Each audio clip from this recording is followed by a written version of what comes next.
What's going on, guys? Jacob over here. Coming to you with my reactions to Game 1 of the Eastern Conference Finals between the Bucks and the Hawks. This one slipped through their hands. 116-113 Hawks steal a game in Milwaukee. And my biggest takeaway from this game, really, I don't really think the Bucks expected the Hawks to be that competitive with them. I mean, I really didn't see a whole lot of effort by the Bucks in this game. It felt like the entire time they were playing it like it was a regular season game. And that was that game was kind of typical of how regular season games go for the Bucks, or at least the ones that they lost this year. They get a lead early, they kind of play with their food a bit, they let the team back in the game, and the Hawks eventually took, I think, a 8-point lead at one point in the third quarter. They're like, oh shit, we got to get it together. But by that point, the other team has enough confidence to where they're able to close out the game.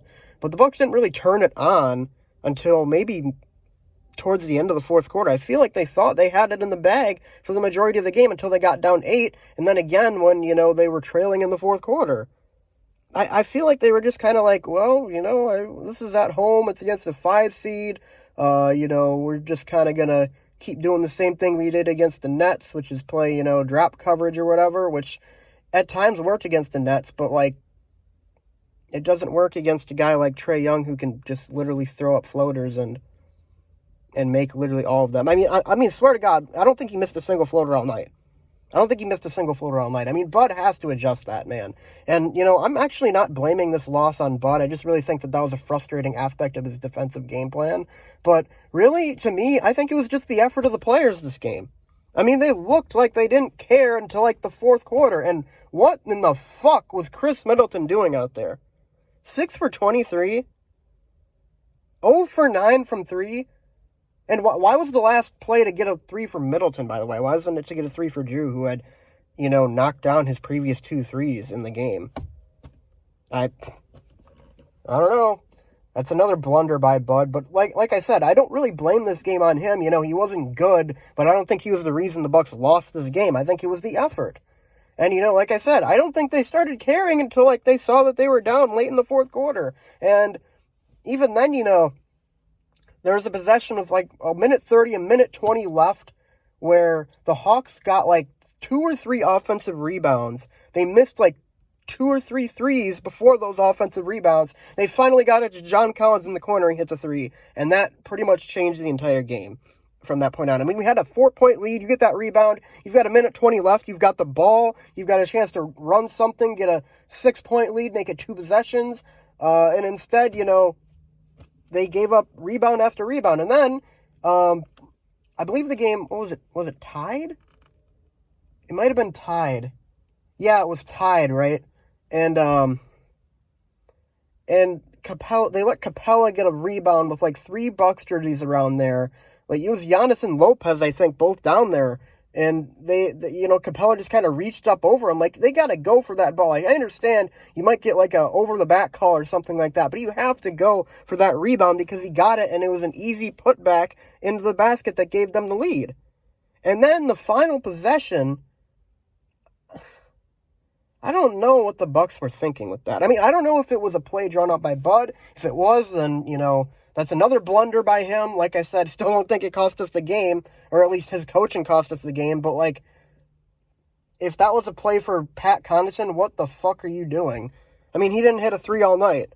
I mean, that play should have been another pick and roll or something to try and tie it, or, a corner 3 for, somebody who had been hitting threes, maybe Drew Holiday, who had been kind of catching a hot hand late in that game, and he was really, I think, the best player on the Bucks in that game. Giannis, an obvious number 2 with 33 points and almost, 34 points, almost a triple-double, an assist shy. But, Drew Holiday was really being aggressive in this game. He wasn't knocking down his threes early, but he started knocking them down late. I just want to know why that final play really wasn't for him. He was the guy who was shooting the hot hand. Why was it first inbounded to Chris Middleton and then kicked back out to Pat Connaughton? I don't know if that was Chris Middleton just finding the shooter. And yeah, I understand you want to do that. But this is crunch time, You don't want to be giving threes to Pat Connaughton with 20-some seconds to go. You want to have the ball in the hands of your best player taking that shot. One of your best players taking that shot. Why was the play to do that? I don't know. But, I mean, it's a long series, and certainly a lot of things had to break right for Atlanta to win this game. And even then, the Bucks still clawed their way back in and were in a great position to win it despite how poorly they played. I mean, they shot, 8 for 20 from 3? Or no, 8 for 36 from 3.